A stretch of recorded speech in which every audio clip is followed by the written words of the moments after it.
Reimagine Healthcare Business is powered by Ekersoft.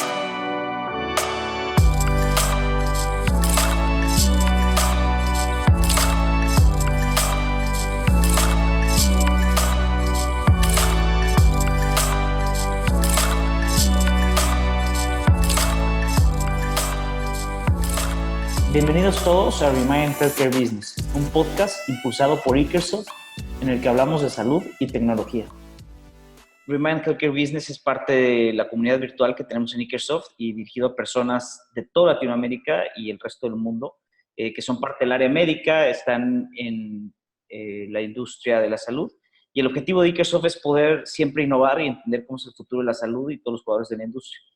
Y dentro de estos juegos de la industria nos encanta siempre encontrar a personas que están con esta misma filosofía de innovación. Y en esta ocasión nos acompaña Roberto Bonilla, quien es ingeniero y tiene distintos másters en Business Administration y hoy es director general del Hospital San Angelino Universidad.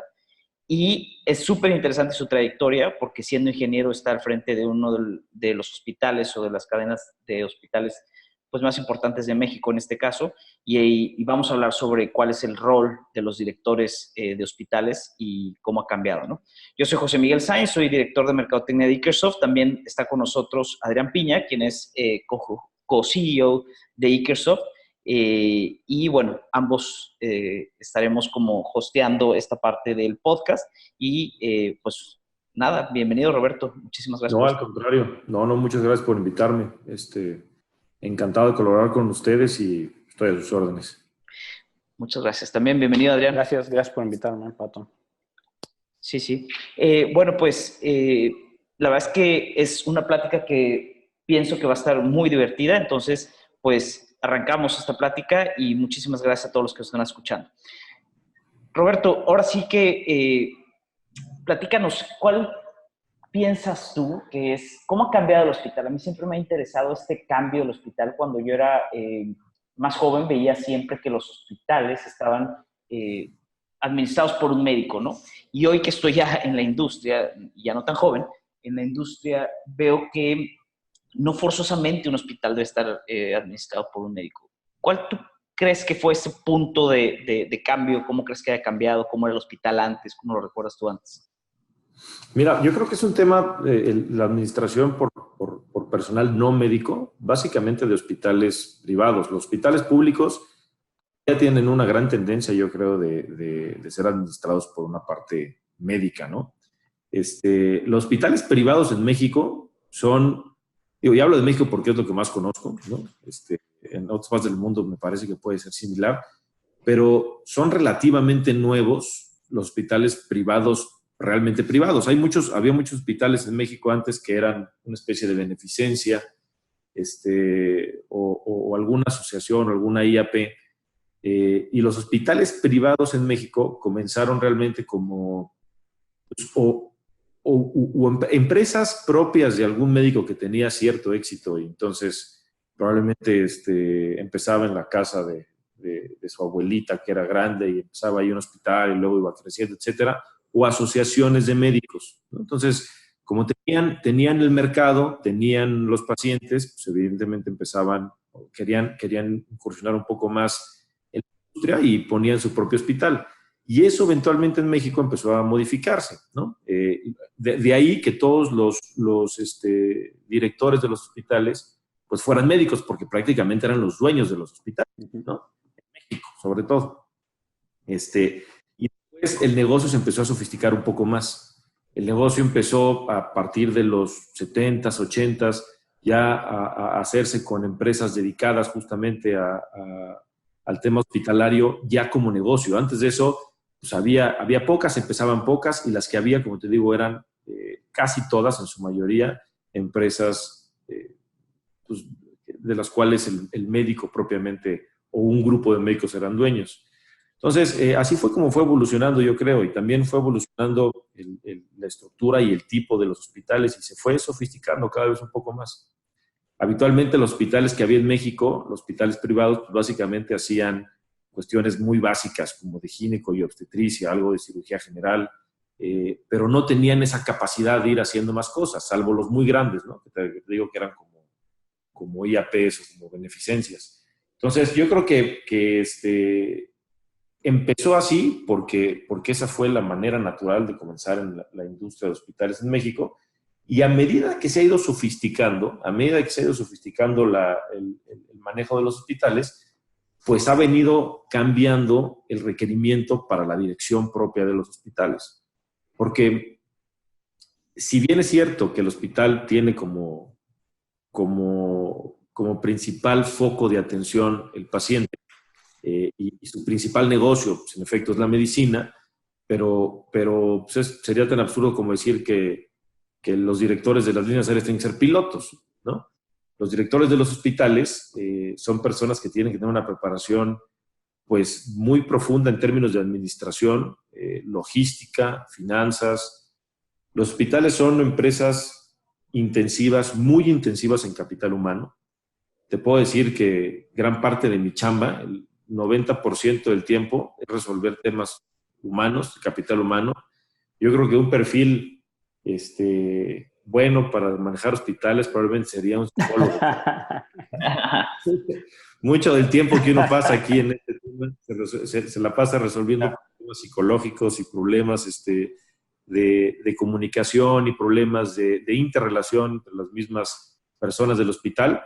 Pero bueno, regresando al punto original, y ya un poco más serio, pues sí es intensivo en capital humano. El director del hospital tiene que ser un estratega y un líder muy claro para poder comunicar a todo su personal la estrategia del hospital, para poder comunicar esa necesidad de poner atención en el cuidado del paciente.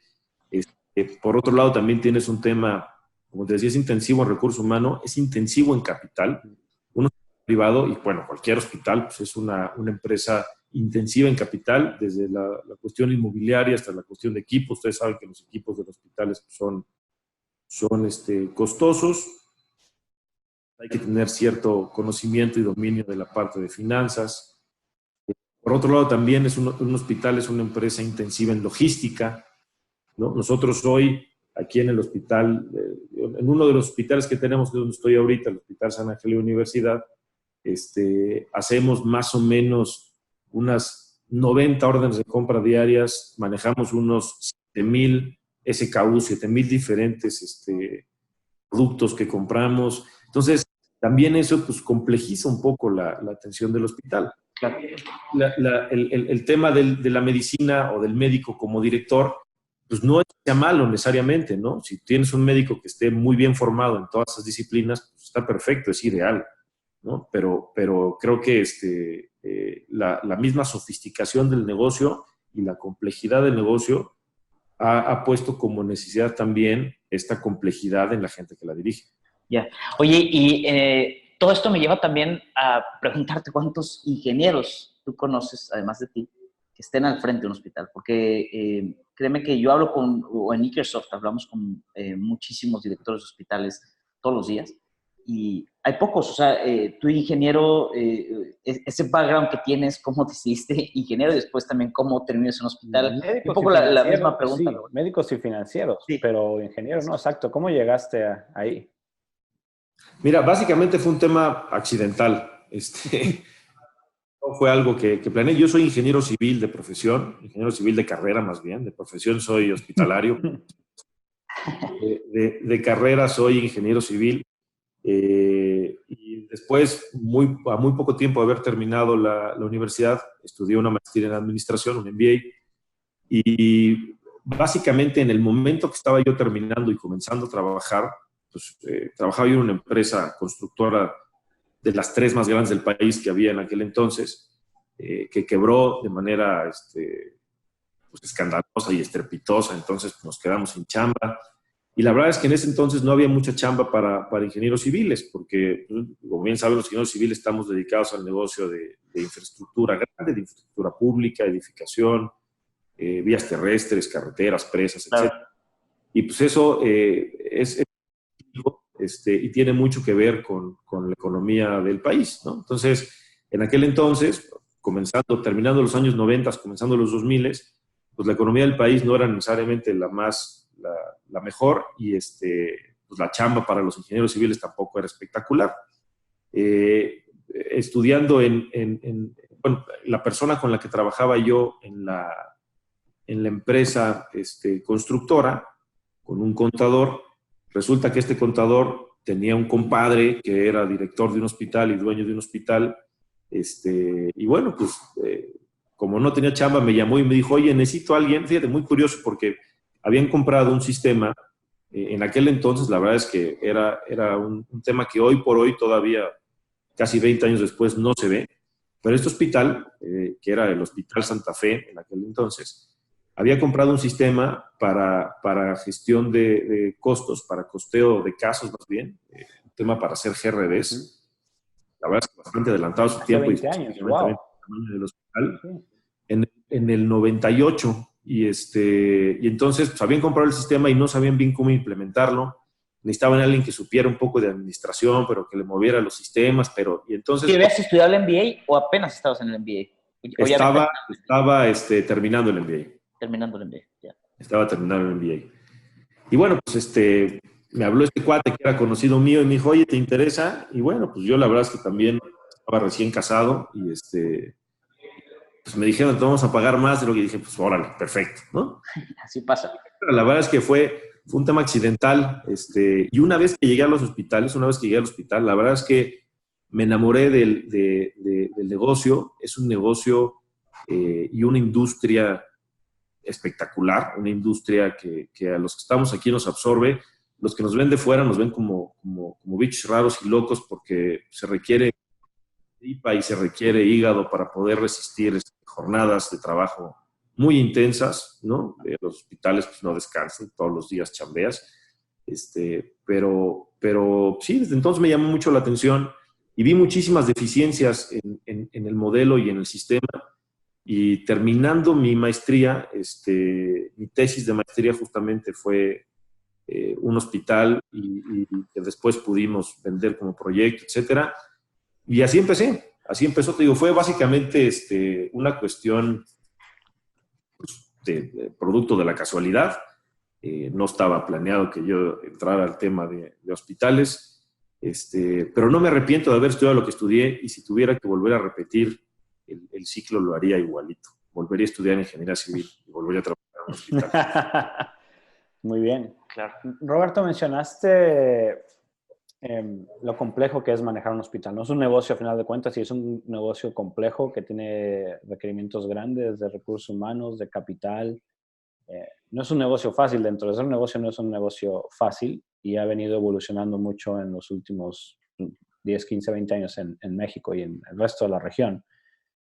Sí. Es por eso que ha cambiado también el perfil del director que maneja hoy un hospital, como bien ya lo mencionaste. ¿Para dónde ves que va esta tendencia? ¿Hacia dónde se está yendo esta tendencia? ¿Qué va a pasar en los próximos 10, 15, 20 años en el sector salud en la región? Mira, específicamente en México y la parte, en el sector salud en general, ahorita si quieres vamos hacia allá, pero en el sector salud privado, en el sistema privado de salud, en México me parece que tenemos un reto muy, muy importante. El problema más importante que tenemos ahorita acá es el acceso, ¿no? Hay jugadores interesantes desde el punto de vista de la proveeduría del servicio, ¿no? Hospitales con muy buen nivel de atención, médicos preparados de forma extraordinaria, con muy buena expertise. Me parece que el problema no es necesariamente la proveeduría, sino el acceso. ¿Quién paga por esa salud? Uh-huh. Hoy por hoy, la verdad es que estamos en un periodo de incertidumbre importante, derivado también de las decisiones del nuevo gobierno, del gobierno en transición, que me parece que no podríamos tener esta conversación si no platicamos de eso. Sí. Evidentemente, si las decisiones son buenas, malas, regulares, o están justificadas o no, pues mal que bien, el sistema privado en México, en buena parte, vive de presupuesto gubernamental.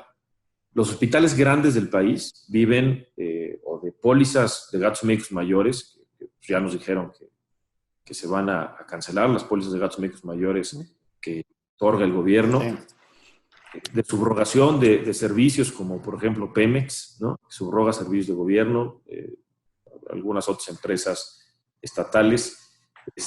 Entonces, yo creo que ahí sí va a haber un punto de inflexión en donde evidentemente nada más la póliza que normalmente, bueno, nosotros le denominamos en el argot hospitalario la póliza 1, que es la póliza de los empleados del gobierno federal, que tiene algo así, si no me equivoco, 2.700.000 personas, una cosa así más o menos aseguradas. Esa representa aproximadamente el 25% de toda la población asegurada del país. Entonces, si de repente, de sopetón, nos rebanan el 25% del mercado a todos los hospitales, a toda la industria, pues eso desde luego va a ser una sacudida muy importante, ¿no? Eso independientemente de los otros servicios, de algunas otras subrogaciones de gobierno.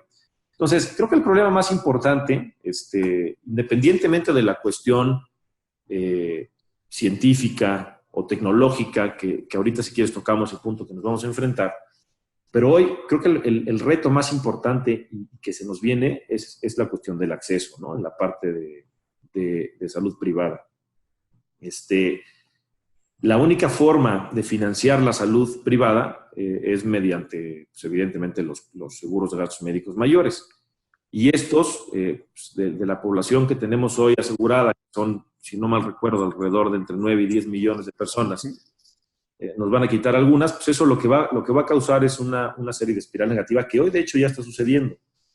El problema de las pólizas de gastos médicos mayores, que pues, debiesen de tener un volumen más importante para que esto pueda funcionar mejor, el problema que tienen es que la inflación médica o la propia inflación de los sistemas de salud está haciendo que la póliza sea cada vez más cara. Están entrando en una cosa que se llama antiselección, que es que la gente sana, claro, pues le llega su póliza nueva o le llega su renovación de póliza y resulta que subió 30 o 40%, y si está sano, probablemente dices, oye, ya no quiero comprar esta póliza. Sí.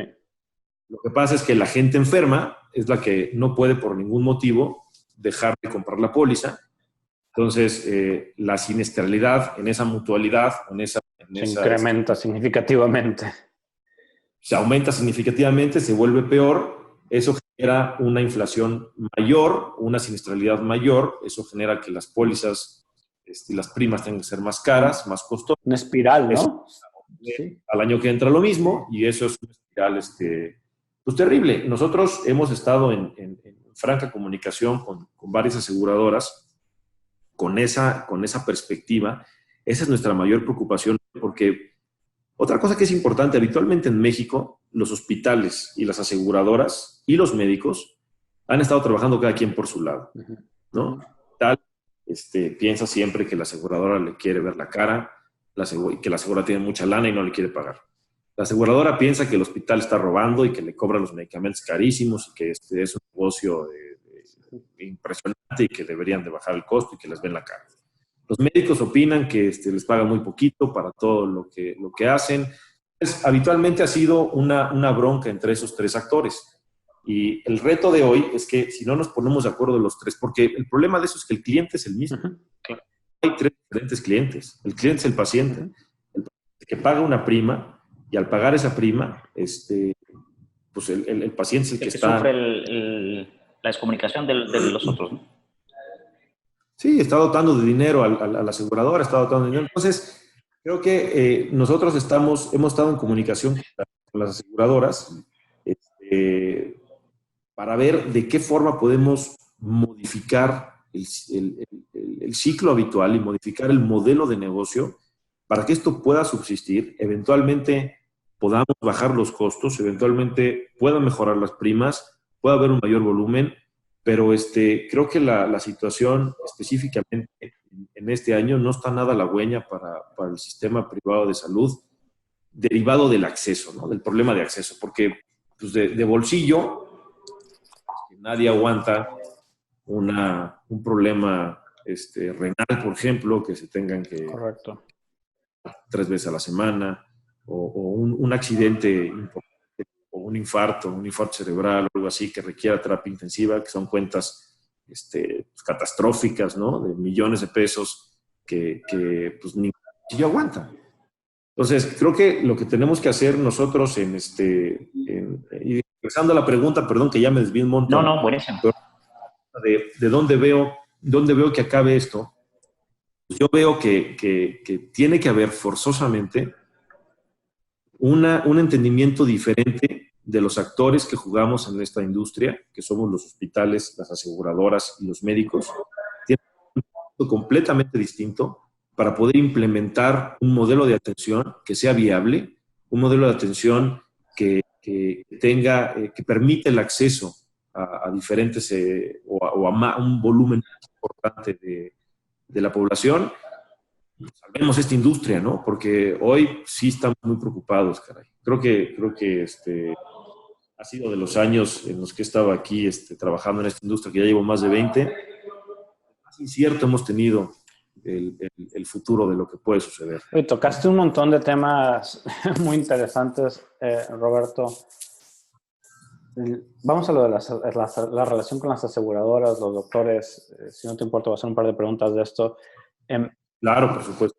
¿Cómo ves el futuro de las aseguradoras privadas en México? Hoy en día me llamó la atención mucho escuchar que México es uno de los países que más gasto out of pocket tiene en salud. 50%. Sí, increíble. O sea, en el resto de Latinoamérica es sumamente alto.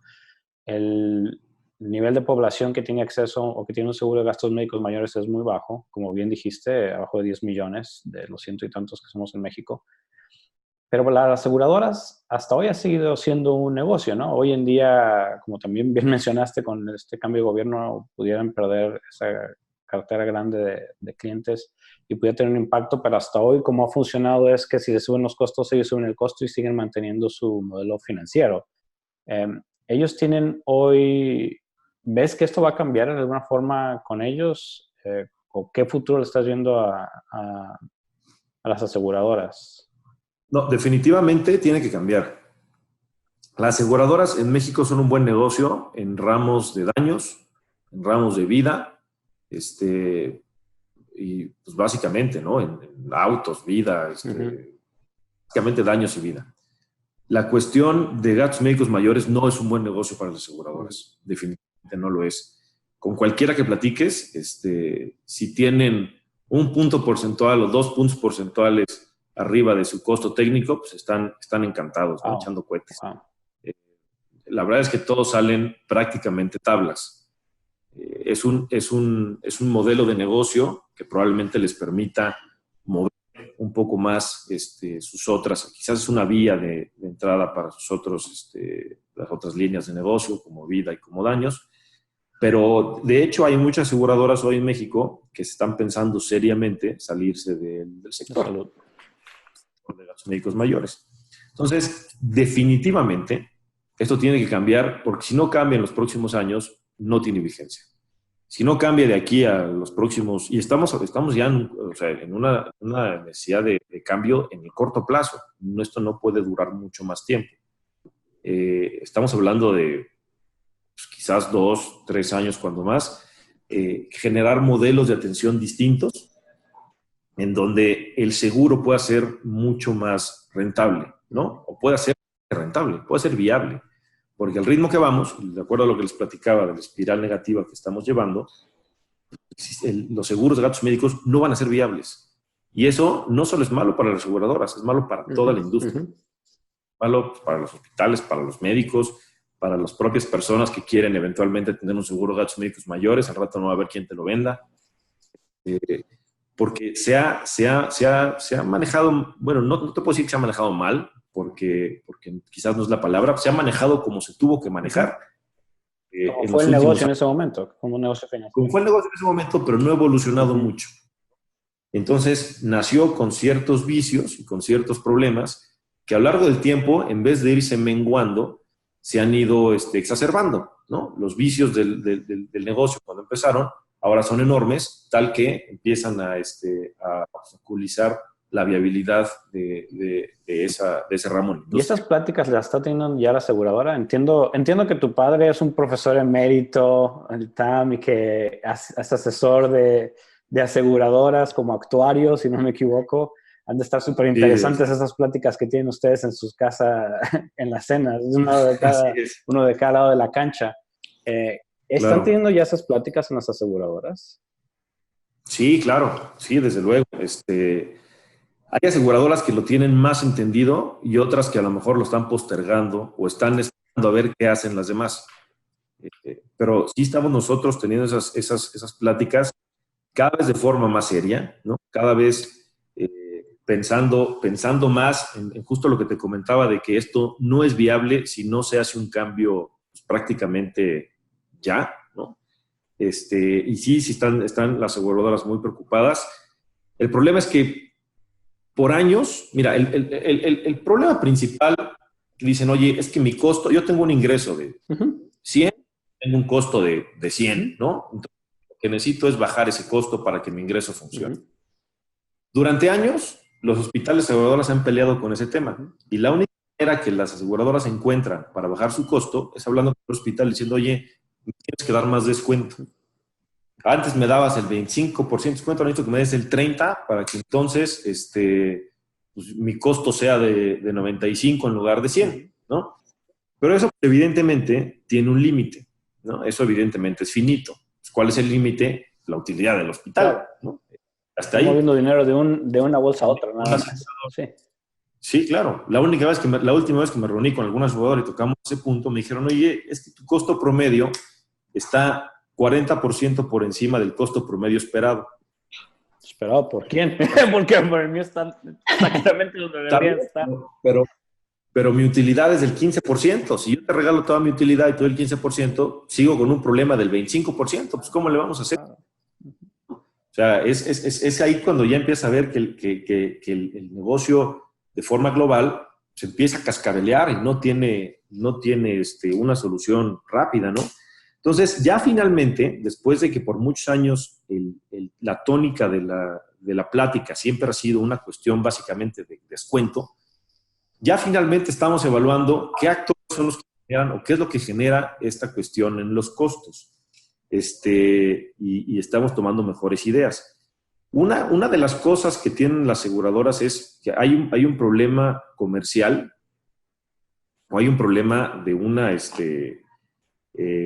digamos, una discrepancia entre la cuestión comercial y la cuestión operativa.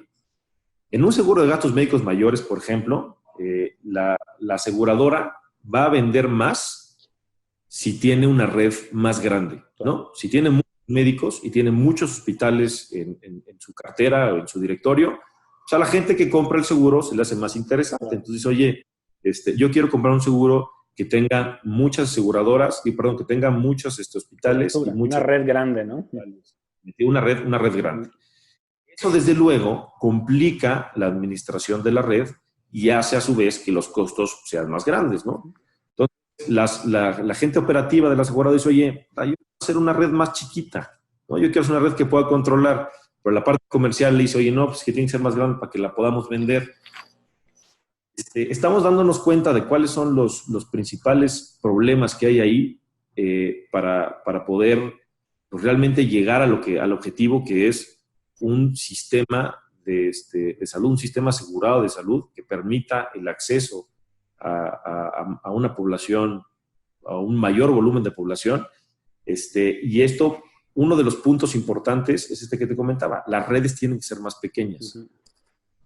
Entonces, eso genera quizás cierto disconfort, por decirlo de alguna manera, con los médicos, cierto problema también con algunos hospitales, porque dicen, antes la aseguradora pues, generaba negocio para 100 médicos, ¿no? Hoy quizás puede generar negocio para 20. Y antes generaba negocio para 100 hospitales, hoy quizás puede generar negocio para 20. Entonces, esto tiene implicaciones importantes que no son sencillas de implementar, ni tampoco se pueden implementar en el corto plazo. Entonces, lo que va a pasar es que la gente interesada, o los actores interesados que antes veían un buen negocio en esto, van a empezar a respingar, ¿no? Entonces, no es una cuestión unidireccional de las aseguradoras, no es una cuestión unidireccional de los hospitales, ni tampoco exclusivamente de los médicos. tenemos que empezar a ver el modelo como una sola entidad. Como tenemos un solo cliente, somos una cadena de distribución que estamos compuestos por médicos, hospitales, pagador, la aseguradora, ¿no? Y bueno, y distribuidores, materiales. Pero eso nos ha fallado en todo este tiempo, que hemos visto el negocio como entidades independientes. El hospital se preocupa de que la aseguradora le pague y punto. No le importa de dónde saque dinero la aseguradora. La aseguradora se preocupa de que el hospital le cobre más barato, pero tampoco le importa cómo está funcionando su operación. No se mete mucho ahí. Al médico le importa pues, que le paguen y listo, pero tampoco se preocupa por la cuestión de generar un sistema más eficiente o generar ahorros o generar economías, porque a fin de cuentas el médico es el que tiene la pluma final de la chequera. El médico es el que decide, oye, si yo firmo aquí que este paciente se va a usar este medicamento, va a usar tal instrumental, va a usar cierto tipo de implantes. Él es al fin de cuentas que decide. Entonces, el problema ahorita, para poder resolver el macro, es justamente cómo nos ponemos de acuerdo las tres entidades. Y lo primero que tenemos que hacer es entender que el problema es de todos, no solo de las aseguradoras. El problema es global, ¿no? Históricamente hemos sido muy malos, caray. Hemos sido muy malos los hospitales, las aseguradoras y los médicos en dialogar. Yo creo que eso es lo que está pasando con las aseguradoras, pero digo, el problema es exclusivo de las aseguradoras. Sí. Oye, Roberto, ahorita tocabas algunos puntos súper interesantes o algunas palabras súper interesantes como evolución, cambio, hacer las cosas distinto, un tema también de comunicación y demás, si pudiéramos tal vez resumir lo que platicábamos ahorita. Y déjame hacerte una pregunta también porque estas palabras nos encantan en Ikersoft, ¿no? Cómo cambiar, cómo pensar. Y creo que también no solamente en Ikersoft, sino en la industria de la salud históricamente ha sido este tema, ¿no? De cómo ir mejorando. O sea, la salud desde que empezó en la humanidad es siempre la innovación, ¿no? Entonces, y hoy hay un factor tecnológico también bien interesante. Pero bueno, antes de eso y antes de brincar como hacia el futuro, a mí me encantaría preguntarte qué es lo que hace, y teniendo en cuenta también al paciente, ¿no? Que decíamos, tenemos estos jugadores médicos, aseguradoras, hospital, tenemos un solo cliente que es el paciente. Y regresando al hospital como entidad, ¿qué es lo que hace un hospital mejor que otro? O sea, ¿qué crees tú que es el ingrediente de un hospital es mejor que otro en base a qué? ¿Cuáles sean los parámetros o cuál es tu perspectiva sobre eso? Esto para brincar la siguiente pregunta. Sí, claro. Desde luego, las barreras de entrada en los hospitales son intensivos en capital. La barrera de entrada del capital es importante, ¿no? Entonces, lo obvio, ¿no? Es decir, pues, que un hospital que tenga una buena instalación y un buen equipamiento es mejor que otro. Sí, desde luego, ¿no? Claro que un hospital que tiene mejor equipamiento es mejor que otro.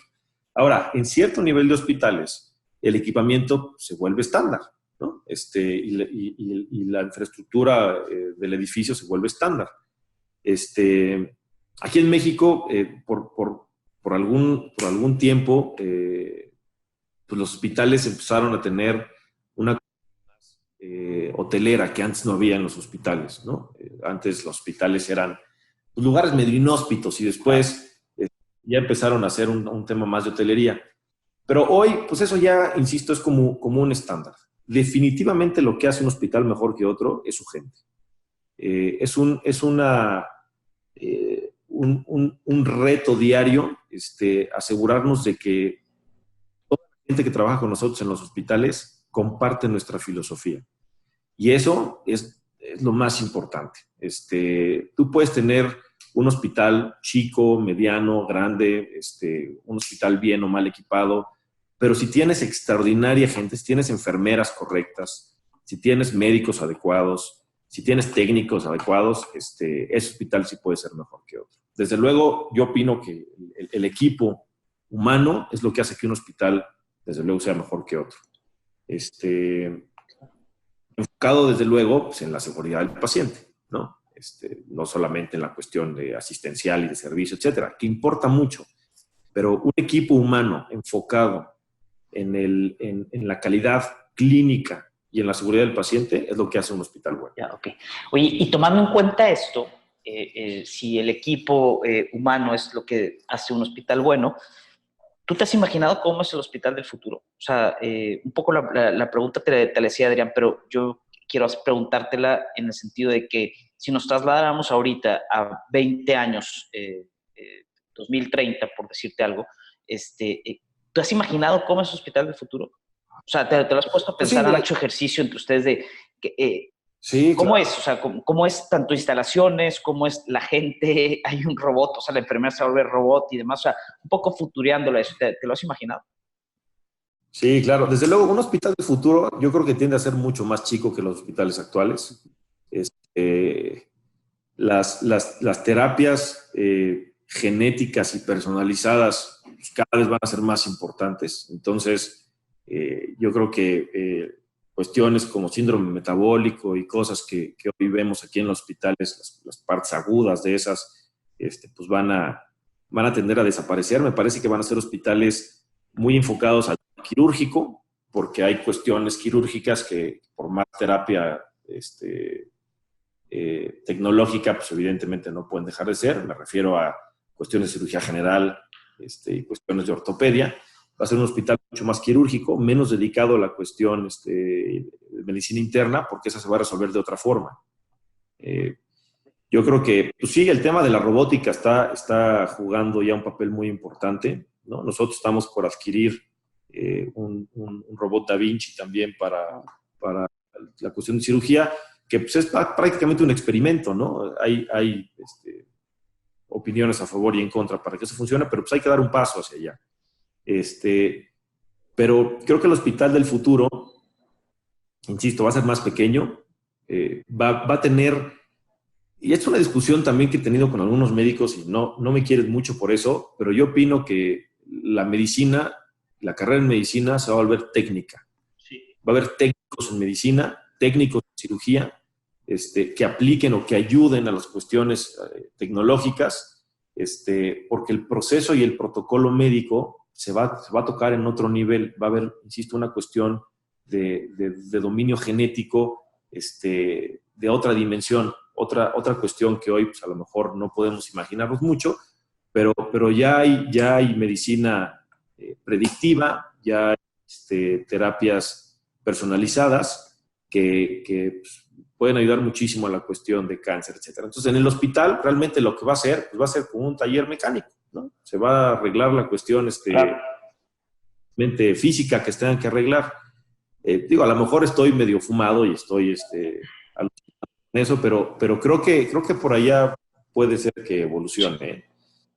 Luego, la gente siempre tiene que estar en contacto con un médico, más por la cuestión humana que por la cuestión tecnológica o científica. Está bien comprobado que la consulta con el médico pues tiene resultados o no tiene resultados. En buena parte, si hay un buen rapport del paciente con el médico, cuestión psicológica o de confianza, ¿no? Eso ayuda muchísimo a la recuperación del paciente. Entonces, nunca va a dejar de haber ese trato humano porque es necesario para la salud, es necesario. Al contrario, toma más relevancia, ¿no? El trato humano. Al contrario, toma más relevancia el trato humano. Es decir, sí, exacto, por supuesto. Si hoy me dices la diferencia entre un hospital bueno o un hospital no tan bueno es la capacidad o el recurso humano, la capacidad del recurso humano, pues bueno, en el futuro, si es esta parte más técnica, toda la atención hacia el paciente, todavía toma más relevancia aún el tema humano, ¿no? Entonces, sí, yo estoy de acuerdo contigo, creo que es un tema súper interesante y que cuesta trabajo porque los médicos, pues evidentemente hay una parte ahí. Teníamos una parte de amenaza, quiero decir. Tuvimos una invitada al podcast que hablamos también un poco sobre este tema y nos mencionaba esta parte, ¿no? Como el médico muchas veces está renuente a esta parte. No sé si la palabra es demasiado fuerte decir renuente, pero sí, tal vez incrédulo, ¿no? Pero sí, la tecnología ha estado como cambiando mucho y empujándonos mucho a eso, ¿no? ¿Cómo preparas el hospital? ¿O qué estás haciendo tú para preparar? ¿O qué están haciendo los ejecutivos de los hospitales hoy para prepararse para ese futuro, Roberto? Ahorita que mencionaste, para juntarlo con lo que mencionas de la situación de México, O sea, el ideal es que hubiera más pacientes, que hubiera más acceso. Obviamente, pueden bajar los costos de seguro si se prestan y hay más pacientes para todos los hospitales. Obviamente porque habría más capital. Pero asumiendo que no fuera así, significaría que va a haber menos pacientes. Hay que reducir los costos todos de alguna forma, obviamente, hacernos más eficientes en toda la red del proceso de salud.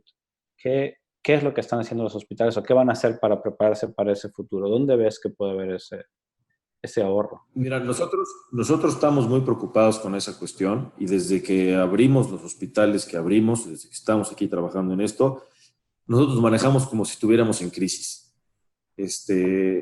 La verdad es que yo pues, podría retar a alguien a que viniera a algunos hospitales y nos dijera, oye, puedes gastar menos aquí y menos acá, ¿no? La verdad es que me encantaría. Realmente nos preocupamos por la cuestión de costos.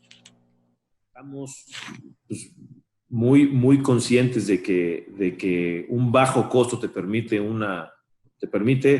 tranquilidad y cuando estés en crisis tampoco tienes que hacer mucho, ¿no? Cuando vives en crisis, pues cuando llega la edad de veras, no hay mucho más, ¿no?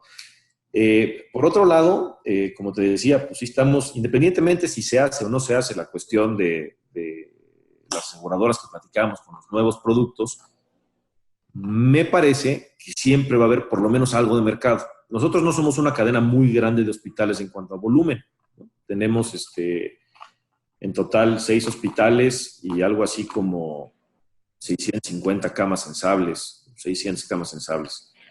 La necesidad de camas en el país es enorme. Entonces, lo que va a pasar es que si esto no funciona como lo estamos pensando, la competencia va a ser más compleja. Y evidentemente se va a ir sobre 2 cuestiones, un tema de servicio y un tema de costo. Creemos nosotros, y estamos siempre conscientes, de que el costo puede ser uno de nuestros mayores factores de competencia. Y lo cuidamos férreamente todos los días. Todos los días, insisto, vivimos como si estuviéramos en crisis. Y esa misma sensación es la que le hacemos saber a todas las personas que trabajan con nosotros. Todos están conscientes del nivel de eficiencia y ahorro que tenemos que tener todos los días en los hospitales, por si algún día se necesita, ¿no? Claro. No necesariamente que se necesite hoy, pero así es como estamos viendo ese futuro que pues, creo yo que es inminente. Algo va a pasar complicado.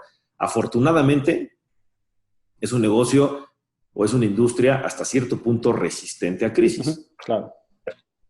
La gente, mientras no cambie la tecnología de forma radical, siempre va a requerir de los hospitales, ¿no? El problema, insisto, es el acceso. Oye, si no tengo dinero para ir al hospital privado, pues voy a ir a un hospital público.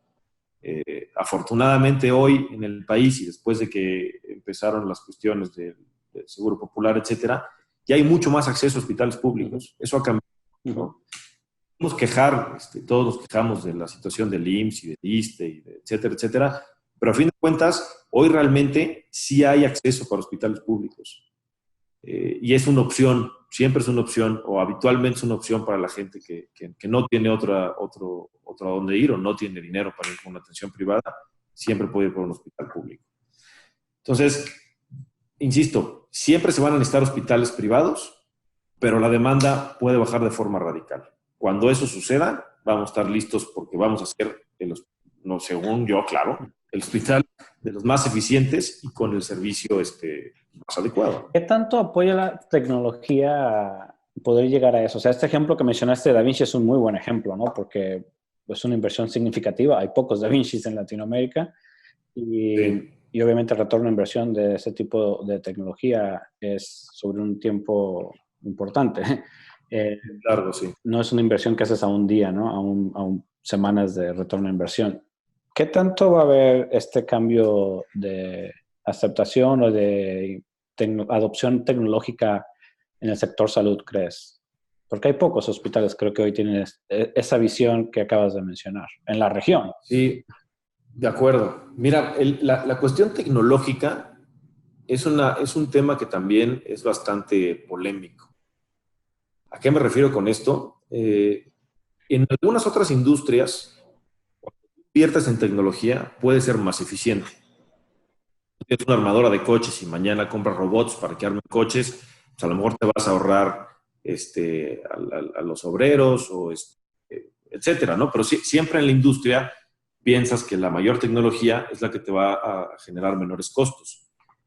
Aquí de repente no pasa igual, ¿no? Por ejemplo, puedes tener, por poner un ejemplo vago, un tomógrafo de 16 cortes que te puede resolver el 95%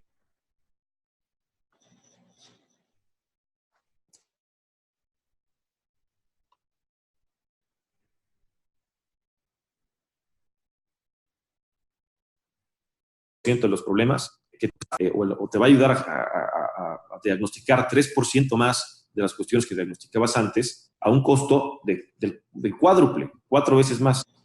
Entonces, en salud, la cuestión tecnológica no necesariamente implica eficiencia. Y hay que ser bien inteligentes cuando inviertes en salud, cuando inviertes, perdón, en tecnología en salud. Porque muchas veces pues, la lógica no te da. El ejemplo del Da Vinci es muy claro, ¿no? Nosotros podemos comprar un robot Da Vinci y, como bien dijiste, el retorno sobre la inversión prácticamente es infinito. El tiempo realmente eso no va a ser un negocio como tal. Lo que le está dando es que eventualmente con esta tecnología pueda haber pues, mayores avances que permitan atender mejor a los pacientes, pero hoy por hoy una cirugía de ¿cómo se llama? Una histerectomía, que le quiten la matriz a una paciente, pues te puede costar 3 veces más si lo hacen con un robot Da Vinci a que si lo hacen con un método tradicional. Y probablemente el resultado sea que sangró 40 mililitros menos, ¿no? O 100 mililitros menos, algo que tampoco hace una diferencia. Claro. Entonces, es bien difícil cuando piensas en tecnología. Claro, por ejemplo, para el tema de prostatectomías, funciona mejor, ¿no? Se ha demostrado que tiene una mayor protección de los nervios alrededor de la próstata. Entonces, pero no necesariamente lo vas a ver en un retorno económico, ¿no? Entonces, nosotros te voy a decir que en los hospitales que manejamos, no tenemos la tecnología de último nivel, no tenemos la más avanzada de todas. Tenemos la tecnología correcta para atender el 98% de los padecimientos de la población, ¿no? Cosas muy, muy sofisticadas no lo vamos a hacer. ¿Por qué? Pues porque ese 2% adicional representa quizá un 30 o 40% más de inversión. Sí. Es ahí donde tienes que tener mucho cuidado. Y insisto, no necesariamente en salud, la inversión tecnológica repercute en una mayor eficiencia. Sí, eso también genera otro ingrediente más de complejidad al negocio. Total. Sí. Claro, es porque súper interesante ese insight. Sí. Personalmente no lo tenía, te soy sincero, no tenía ese insight de sí, o sea, inviertes en un robot y pues tu retorno de inversión en el tiempo, como dices, es infinito. Sí, a lo mejor no es nunca. Nosotros en los hospitales tenemos el servicio. Sí, claro. Nosotros en los hospitales tenemos equipos que cuestan muchísimo dinero que a veces nunca usamos. Por ejemplo, nosotros tenemos una sala de hemodinamia que afortunadamente funciona muy bien para cateterismos cardíacos, etcétera. Y pues tienes que tener un balón de contrapulsación por si de repente el paciente, ese balón de contrapulsación no lo hemos usado ni una sola vez. Literal, y no hemos cobrado renta por usarlo jamás, pero lo tienes que tener, ¿no? Hay equipos que, por ejemplo, la mastografía. Nosotros tenemos una mastografía digital que cuesta $350,000. Y derivado de la competencia, los estudios de mastografía son muy baratos. Todo el mundo en México estudios de mastografía, hasta los regalan, ¿no? Entonces, no puedes cobrar más de 500, 600 pesos por una mastografía porque no viene. Y a ese rango de costos, la mastografía, pues, evidentemente, no tiene retorno de inversión. No la vas a recuperar nunca, pero no puedes tener un hospital Tienes sin que una dar el mastografía. servicio, sí. Tienes que dar el servicio. Entonces, es muy difícil encontrar ese balance entre tecnología y atención. Oye, todo esto la verdad es que es súper interesante porque este es el objetivo, cuando yo platicaba contigo, Roberto, que te invitaba al podcast. En realidad este es el objetivo del podcast también, además de compartir dentro de la propia industria conocimiento, también es un conocimiento hacia jugadores que están fuera de la industria, o sea, alguien que tiene un negocio distinto, y ver que en realidad a lo que se enfrenta un director de hospitales, ¿no? Como esta situación, o sea, que en un negocio tradicional de manufactura, etcétera, etcétera, no se enfrenta, ¿no? Entonces, a mí me encanta que se cumpla este objetivo. Y también un poco sobre esto y dándole como finalizando la conversación, Roberto, es por qué otras industrias sí comparten conocimiento y es muy difícil que en la industria hospitalaria el conocimiento no se comparta. Es decir, yo no veo o no conozco, tal vez no lo he encontrado, un gremio en el que los directores de hospitales, los médicos, las aseguradoras, tocamos el tema, ¿no? Con la complejidad, entiendo que eso es el primer obstáculo, pero ¿cómo podría ser? O sea, ¿o por qué no sea, por qué hay como un cierto celo, percibo, tal vez de mi parte en la industria? No sé si tú lo percibas o estoy equivocado o lo hay. No, no, claro que lo hay, por supuesto que lo hay. Mira, nosotros tenemos una Asociación Nacional de Hospitales Privados, en donde, a diferencia de otras asociaciones y otras cámaras de otras industrias, nosotros no sabemos, así, algo muy sencillo, cuál es nuestra capacidad instalada. Si tú me preguntas, oye, ¿cuántas camas tienen las asociaciones de hospitales privados? No sé. Sé cuántos hospitales porque los veo en la lista. Pero si me preguntas cuántas camas, cuántos empleados, cuánto venden, de qué tamaño, cuál es su brazo, cuál es su músculo en la industria, no sabemos porque no lo compartimos. Y eso yo creo que viene de que es una industria muy competida, es una industria en donde, a pesar de que en las asociaciones de hospitales privados hay más de 100 hospitales distintos, pues son 5 o 6 grupos los que manejan, ¿no? esta industria. Desde los años 80 se empezó que empezaron los grupos, o uno de los grupos grandes de hospitales, o 90, digamos, pues se empezó a consolidar esos hospitales standalone, digamos, en grupos de hospitales. Y los grupos de hospitales pues, son muy celosos del otro grupo, ¿no? Entonces, no es que sean 100, o no seamos 100, es que a lo mejor somos 5 actores o 6 actores o 6 grupos diferentes en el país. Y todo el mundo tiene miedo de perder pues, algo de mercado, ¿no? De perder su chamba. Pero es algo que hemos tratado de luchar, es algo que hemos tratado de pelear con los demás hospitales. Y yo desde hace algo así como 15 años que estaba en algún comité de la Asociación Nacional de Hospitales Privados, implementamos un comité de indicadores para poder saber pues, cuál es el performance de lo que estamos representando, cuál es el performance de los hospitales que tenemos, cuál es el nivel de calidad. Y creo que desde hace 15 años a la fecha seguimos esperando que alguien nos mande sus indicadores, sus procesos, etcétera, ¿no? Yo creo que es un tema, pues, la verdad es que no sé de dónde sea tan complejo compartir la información. Pero ha sido un tremendo batallar a lo largo de los años. Es una empresa, sí, como tú dices, sumamente cerrada. Sí, no ha habido interés, ¿no? No ha habido interés. No tiene nada de malo. Yo, con todo el mundo que platico, le platico cómo son mis números, cómo es mi proceso, claro. O sea, cómo estamos formados, cómo lo hacemos. Difícilmente alguien por escucharte va a ir a poner un hospital en la esquina de enfrente y te va a hacer competencia, ¿no? Creo que eso no va a funcionar.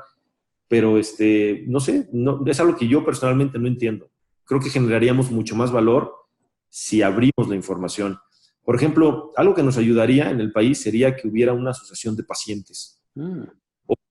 Tenemos asociación de hospitales, asociación de aseguradoras, asociación de médicos, pero nadie representa a los pacientes.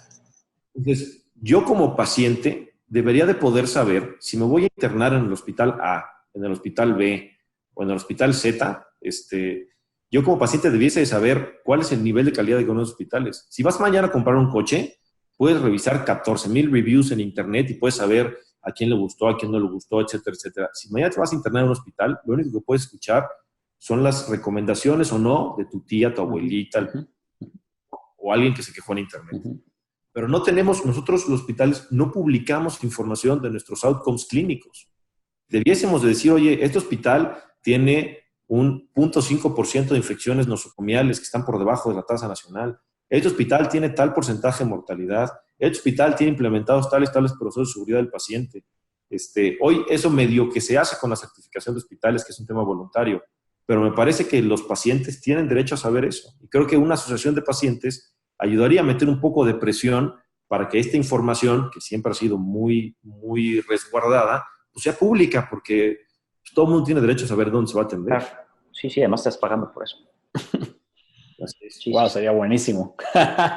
sería buenísimo. Ahora sí te vas a echar un par de enemigos en la asociación, ¿eh? Que acabas de mencionar. No, la verdad es que es una plática que tenemos de manera constante, ¿eh? Ya. Eso sería buenísimo. Sí, buenísimo, buenísimo. Oye, Roberto, pues algo más que crees que no hayamos tocado, que quieras tocar, que quieras platicar. No, pues nada, digo, podemos seguirnos Claro. platicando mucho de este tema, que la verdad es que es una cuestión que me apasiona, y estoy muy agradecido por la invitación. Espero que no sea la última. El día que quieran estoy aquí a sus órdenes. Gracias, gracias. No, pues también a nosotros estamos súper agradecidos contigo que estés con nosotros, que nos hayas acompañado, y creo que la plática fue increíble, muchísimos insights, como decimos, que nos sirven muchísimo y sobre todo que le van a servir a mucha gente que nos puede estar escuchando, ¿no? O a los pocos que nos puedan estar escuchando, es información de muchísima calidad, ¿no? Y bueno, pues ojalá a los radioescuchas o podcast escuchas nos puedan seguir en redes sociales, en Ikersoft, en todas las redes sociales, tanto YouTube, Facebook, Instagram y demás, en las páginas también de Ikersoft. Y también muchísimas gracias a Roberto, que representó al Hospital San Genil en esta ocasión. Y pues nada, Roberto, muchas gracias. Gracias, Roberto. Al contrario. Gracias. Hasta luego.